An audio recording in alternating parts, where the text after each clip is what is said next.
ESO content for years has just been, here's the build, here's the rotation, go do it. But dealing damage in ESO is so much more intricate than any one build guide could possibly handle. This is going to be the second of a series of videos that I'm making to outline every fundamental concept in damage dealing that I can think of for ESO so that you can truly be informed well enough to do good damage in any situation. Now, this series is going to be unlike anything you've ever seen a creator make. We're going to start by clearly defining the basics and eventually work our way into the most intricate nuances in damage dealing in this game. And this video in particular is going to go into extreme detail into maybe the most fundamental topic in this conversation, the rotation. Now, I could simply just give you a rotation for any build and say have at it, but that doesn't mean that you're going to really understand why that rotation works. So to start, let's dive into the absolute basics. Now, we talked a little bit about this concept in the previous video in this series, so if you haven't already seen that video, I highly encourage you to go check it out. But to recap here, damage dealing in ESO fundamentally is very simple. There are two main categories of abilities: your damage over time effects, also known as dots, and your filler ability, also known as a spammable. The basic goal of any rotation is to reapply your dots whenever they finish ticking and to use your spammable when nothing needs reapplied. The reason that we run damage over time effects is because of the damage that we can get out of them over their entire duration compared to what a spammable can get us in just one cast. See, our casts in ESO are limited by the global cooldown, which essentially is a game mechanic that exists to prevent damage dealing in ESO from being a button mashing minigame. We can only cast one ability per second, which means that we can't just sit there and spam a skill like whip 5 times in 1 second to get it to do a ton of damage. We have to pick and choose which skills become more worth casting over others. Let's look at a quick example that demonstrates this concept. On PC, we have a fancy tool that we can use to analyze damage called combat metrics, or CMX, which hopefully will be coming to consoles soon, by the way, but this awesome tool will give us tons of information about the damage that we've done, including the damage per second of individual abilities, the total damage an ability has done, the amount of ticks or casts used for a skill, how often an ability crits, and its average and max ticks. For this comparison, let's look at the average ticks, which will tell us about, on average, what an ability ticked for when it did damage over the course of this dummy parse. The generation has an average tick of about 7k, and the ability ticks once every 2 seconds, lasting for 22 seconds. This results in about 77k total damage done on average, assuming that we let degen get its full duration. Compare this to a strong ability that only ticks 1 time whenever you cast it,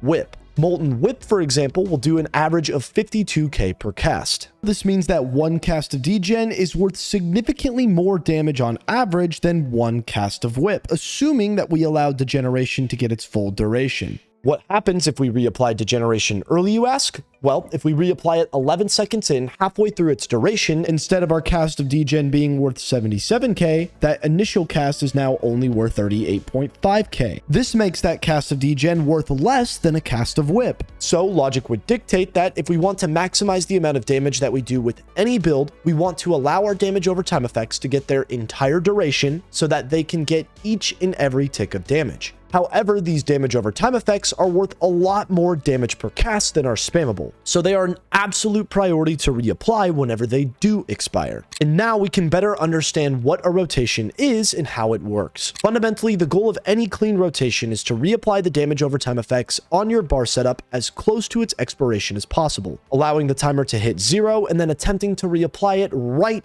after it hits 0. Only when all damage over time effects are active do we want to use our spammable. So with that, there are 2 main types of rotations that you can perform in ESO, a static and a dynamic rotation. A dynamic rotation is exactly what we just discussed. You dynamically track your timers with no set order of skills that you're supposed to cast, simply reapplying abilities when a timer hits 0 and using your spammable in between while attempting to follow any niche element of parsing your class might encompass, like tracking Crux or corpses on an Arc or Crow, maybe maintaining different sets like Coral Riptide, etc. Dynamic rotation is also considered to be the more difficult of the two though, so we'll hop back over to this concept shortly. The easier static rotation entails casting the same pattern or series of skills over and over and over again throughout an entire fight, and memorizing these patterns tends to be a bit easier than dynamically tracking timers. However, you might notice that every single quote-unquote meta bar setup has timers that do not work very well together. For example, our meta setup right now includes Quick Cloak, which lasts for 30 seconds, Scholarship, which which also lasts for 30 seconds, Fulminating Rune, which lasts for 20, and Stampede, which lasts for 15. To create a rotation that is truly static, we need to find the least common multiple between these timers, which we can easily do with a calculator, since 1 second should equal 1 cast based on that global cooldown that we discussed earlier. But keep in mind that this is under the assumption that we're weaving as quickly as possible. For those who haven't heard this phrase in decades, remember that the least common multiple is just the lowest common number that these values can multiply into. Within the context of an ESO rotation, it will determine how many skills make up the rotation that we repeat. Now, for these timers, the LCM is 60, which means that to create a truly perfect static rotation, we would need to memorize 60 skill casts. Is that technically possible? Sure, but practical? No, not at all. So instead, we need to try to find a balance that creates an easy rotation by over and undercasting different damage over time abilities. Overcasting means reapplying a skill too early, before the timer hits 0, and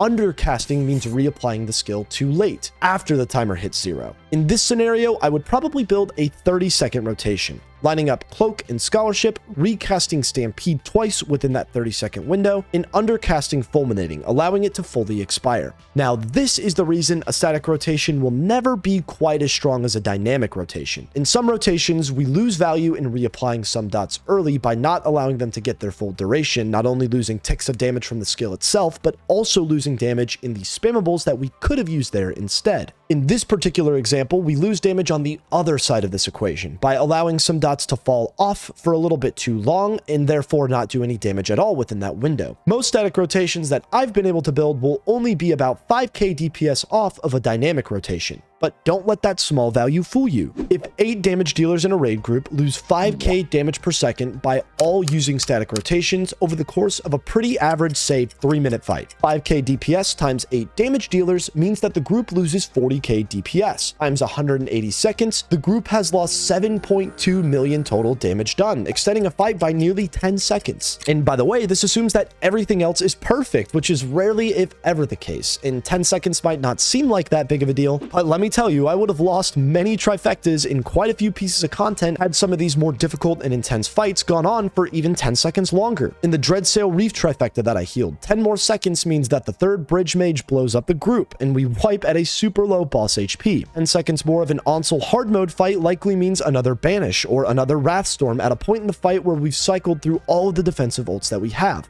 Now, this type of fight time loss doesn't matter much early on, but it can make a huge difference in difficult content. And this is why I think the benefit of a static rotation should be as a tool to learn a new build or even to learn a brand new piece of content. When approaching a new build, it can be tough to get used to the nuances between skill or gear interactions with the class, or even the unique skills that might require slightly different timing with weaving that you might not be used to. And this is something that's easier to learn if you can focus your attention towards these things rather than to tracking timers. Likewise, when approaching new content, it's helpful to not have to stare at your bar and actually be able to look up at everything going on around you in order to be able to truly get a solid understanding of all of the fight mechanics. However, eventually, your goal should be to work up towards doing a dynamic rotation, because while managing timers in the way that we've discussed is the most important part, you cannot truly maximize your damage without being able to plan your rotation around certain builds, or more importantly, certain fights and their nuances. When you don't have a strict order of skills that you're supposed to follow, you're able to adjust and adapt your rotation around certain concepts. Let's go back to our build example.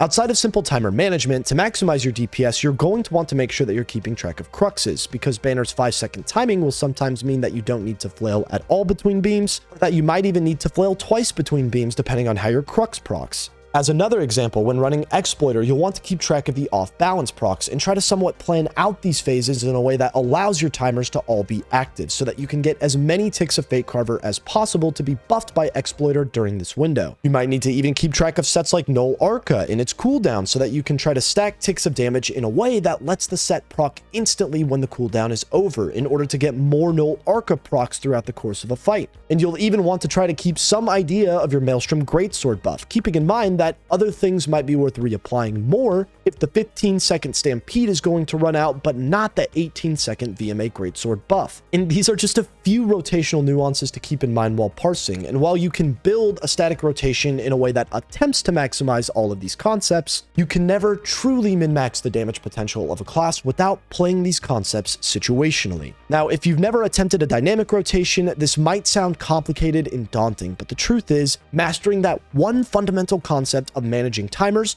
makes a dynamic rotation easier than a static rotation sometimes. Once you practice the actual skill of timer management and get good at it, it comes naturally. In fact, it kind of makes every build feel like they play almost the exact same way within the current meta landscape. If you can do a dynamic rotation with DK skills, then you can also do it with Sork skills, or Blade skills, or Warden skills, and really any other class. Watching timers is just watching timers. It doesn't matter what spec you do it on. The only thing that begins to change from build to build once you master this concept are just the little details. And this is what you can actually begin to focus your brain power on. And maybe one of the most fun aspects about dealing damage to me is not only the small nuances that we're supposed to keep track of while dealing damage, but also the way different fights and encounters should change the way that you perform a rotation. Let's make a full circle here all the way back to the very first concept that we discussed at the beginning of the video. We talked about the value of a damage over time effect and how we have to let the skill get its full duration to maximize its value per cast. But what happens when we can't get the full value of a damage over time effect in content? What happens when degeneration needs reapplied, but a boss is at 5 million HP? Better yet, maybe you're in a trial like Sunspire, and the dragon is 5% away from flying into the air, or maybe you're in Asylum Sanctorum, and the Protector is rolling out to gold bar the boss. In these situations, a dynamic rotation is even more valuable because it will allow us to prepare for and maximize DPS during these quote-unquote burst windows. A burst window can simply be thought of as a section of a fight where we have a limited amount of time to damage the boss before we cannot do damage to them anymore. If we can only damage a boss for 5 more seconds, a dot that ticks for 7k once every 2 seconds is only going to do up to 21k total damage if we cast it. Our spammable, though, we know will be worth a lot more, for Whip 52k and Fate Carver well beyond that. In this situation, it would make way more sense to cast a spammable instead of reapplying this dot, since we don't get anywhere near the full duration of it. Now, this concept can get as complicated as you want it to, frankly, so as the golden rule, so to speak, that you can use generically on any class with any build and still get good results, if you cannot get at least half of the duration of a dot or AoE during a burst window, that dot or AoE will not be worth reapplying. To get into some more complex nuances, though, this really depends on the ability. Most dots in ESO are not simply worth their damage at face value. A skill like Degeneration on the 21 mil dummy, for example, historically on some classes was our only source of the major sorcery and brutality, our major weapon and spell damage buff. And this is one of the most important buffs in the game. Now, this has changed a little with subclassing, but conceptually, if degen is our only source of this buff in a solo scenario, we don't want the buff to fall off really ever. So unless the dummy is literally about to die, I'm probably recasting Degeneration so that it buffs my spammable damage. However, in 12-man content, this buff is usually provided by the skill Igneous Weapons, normally run on a tank using the Earthen Heart tree. So if we are running Degeneration with this buff being provided to us by somebody else, then its only value is as a damage over time effect. So if there are 10 seconds or less left in a fight, I'm not recasting it. This concept can get even trickier to analyze with shorter skills that tick once every second. Skills like Wall, Stampede, Endless Hail, or even Caltrops are super valuable in these burst situations. Think about it, Stampede ticks for only 5k but once per second, so if a fight is super short like the Spider in VHOF or the Snake in VRG, this skill will be far more valuable than a longer dot like Degeneration that ticks harder but less often. If a fight is 12 seconds long, we will get 7k times 6 ticks, so 42k total out of a skill like Degeneration, versus 5k times 12 ticks, or 60k total damage done out of Stampede. This is why in the current VHOF console record for the Spider, which only has a 10 to 12 second window to burst, I used skills with shorter timers like Wall, Boneyard, and Orb, since they are going to be far more valuable than other Crow dots typically considered stronger. These shorter dots can even follow the same golden rule for the sake of simplicity, but there is even one more factor to consider if you really want to min-max your damage. As we discussed with Degeneration, many dots are worth more than simply the damage that they do. Skills like Wall, Stampede, or Endless Hail will proc our back bar weapon enchant, and most of the time we opt to run a weapon damage enchant, which increases our weapon and spell damage, and will therefore directly increase the damage that we do with all of our abilities, including our spammable. So if a fight only has 7 seconds left, sure, Stampede might not be worth casting based on its raw damage. But when you combine the damage value with the damage increase it will provide to our spammable in this scenario, it's probably worth recasting if we have 5 or more seconds left in a fight. Lots of skills can do a lot of different things. Cloak, for example, can get us better uptimes with burning and poison because it procs our front bar weapon enchants. Scholarship will generate crux for us whenever we are beaming, allowing us to beam more often, and even one of the most overlooked abilities that comes from the Arcanist, actually, Fulminating Rune is one of the strongest skills for this class. It does damage over time, a big burst of AoE damage 5 seconds into its application. It procs damage with Scholarship, it can potentially build crux with Scholarship, and it even offers one of the strongest synergies in the game to 3 allies. Min-maxing damage in content because of all of these factors can get extremely complicated, and I'll reserve a lot of these conversations for videos of their own so that we can explore them in detail. But for now, maybe the most important question you're asking right now is, how do I identify a burst phase? Outside of very obvious mechanics that you just need to play the game to get used to, such as a Protector gold barring Olms in Asylum Sanctorum, or Zavaka porting in VRG, the dragons flying away in Sunspire, any mechanic that takes away your ability to do damage to a boss, you can gauge roughly how long you have left before a fight ends based on the boss's total health. A good rule of thumb is that in Execute, an average group should be doing about 1 million boss damage per second.